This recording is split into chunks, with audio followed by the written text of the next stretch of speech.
بسم اللہ الرحمن الرحیم۔ یہ حدیث حضرت ابو ہریرہ رضی اللہ عنہ سے روایت ہے کہ رسول اللہ صلی اللہ علیہ وسلم نے فرمایا، قیامت کے دن جنت کے لیے ایک شخص کے لیے دروازہ کھولا جائے گا اور اس سے کہا جائے گا کہ اے فلاں، یہ تیرا گھر ہے۔ وہ شخص خوشی کے مارے اس دروازے کی طرف بڑھے گا، لیکن جب قریب پہنچے گا تو دروازہ بند ہو جائے گا۔ پھر دوسری مرتبہ دروازہ کھولا جائے گا اور اس طرح کہا جائے گا، لیکن جب وہ قریب پہنچے گا تو دروازہ بند ہو جائے گا۔ تیسری مرتبہ پھر دروازہ کھولا جائے گا اور اسی طرح کہا جائے گا، اور جب وہ قریب پہنچے گا تو دروازہ بند ہو جائے گا۔ یہ سلسلہ یوں ہی چلتا رہے گا یہاں تک کہ اس شخص کو معلوم ہو جائے گا کہ یہ اس کا عذاب ہے۔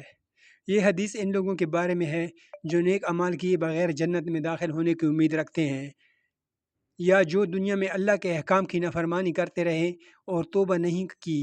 ایسے افراد جو اپنے گناہوں پر اصرار کرتے ہیں اور نیک اعمال انجام نہیں دیتے، ان کے لیے یہ سزا مقرر ہے کہ جنت کے دروازے ان کے لیے کھولے جائیں گے، لیکن انہیں داخل ہونے کی اجازت نہیں دی جائے گی۔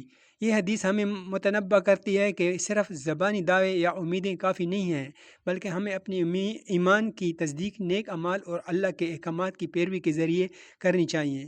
اللہ تعالیٰ کی رحمت کے ساتھ ساتھ اس کی رضا حاصل کرنے کے لیے ہمیں اپنے اعمال کی بھی فکر کرنی چاہیے۔ یہ حدیث انسان کو یاد دہانی کراتی ہے کہ جنت میں داخلہ اللہ کی رحمت سے ہی ممکن ہے، اور اس کے لیے ایمان اور اعمال